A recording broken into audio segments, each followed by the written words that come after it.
نور زما په ژوند کې څه دي د زړو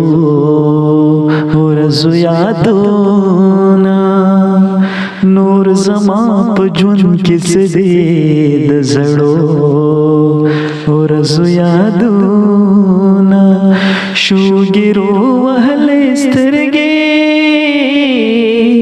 ستړي ستړي ارمانونه شوګیرو وهلې سترګې ستړي ستړي ارمانونه نور زما په ژوند کې څه دي د زړو ورځو یادونه ما په خوږ زخم کې پټ کړل ما په سر پر هر کې ونغاخ ما په خوږ زخم کې پټ کړل ما په سر پر هر کې ونغاخ وینې وینې ارمانونه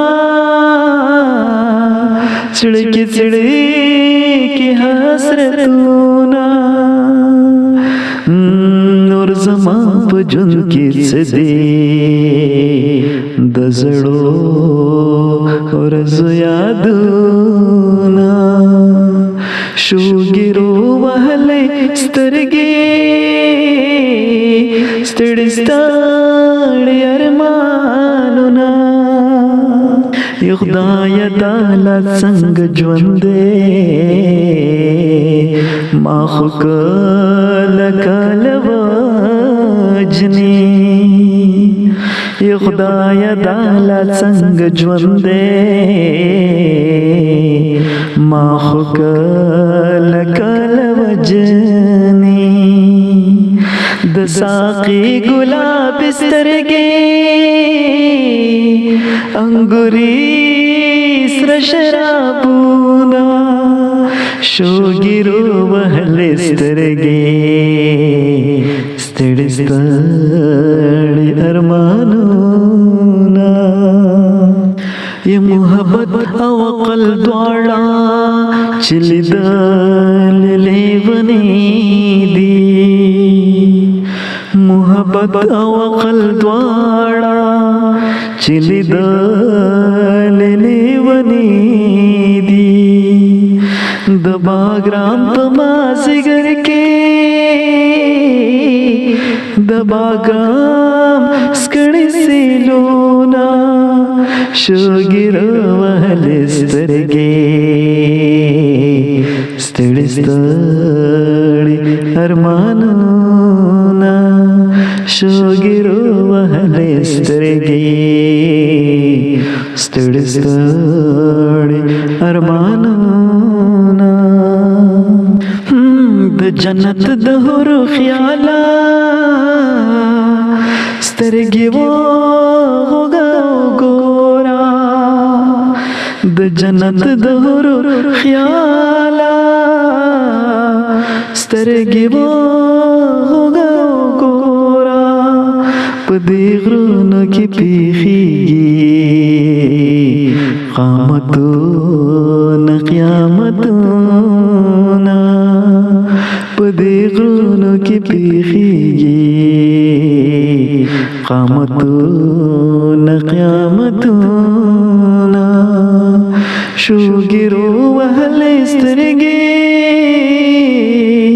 ستړي ستړي ارمانونه نور زما په ژوند کې څه دي د زړو ورځو یادونه او بل وی چې دلته دومره اوبه نشته چې څوک وکري ګلونه دلته دومره اوبه نشته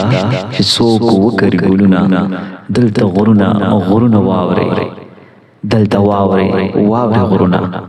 او د فطرت په لاس کې ډېر څه مینو تصور وړي د فطرت په لاس کې ډېر څه مینو تصور وړي زلزلو زپل ځمکه تندر تندر اسمانونه یاره ژوند خو څه ژوند دی چې تیریږي ستیریږي یاره ژوند دی خو څه ژوند دی چې تیریږي ستیریږي بے نشی مازیګری دی بے دیدن ماښامونه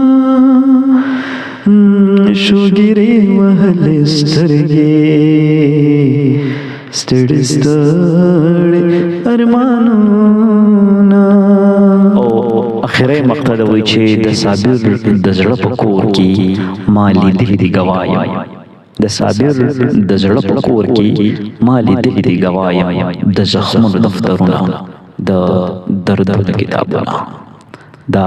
ډاکټر صاحب شاه صابر صاحب د غزل چې په کومه کې د پښتون وطن کوم ستونزې او کوم مشکلات هغه ورسره مخامخ دي د هغه ذکر یې په ډېر زبردست او ښکلي ډول باندې کړی دی او په دې کې د ټولو نه یو ښکلی او زړه راښکونکی شعر چې دلته دومره اوبه نشته چې څوک وکري ګلونه دلته غرونه غرونه واوري دلته واوري واوره غرونه.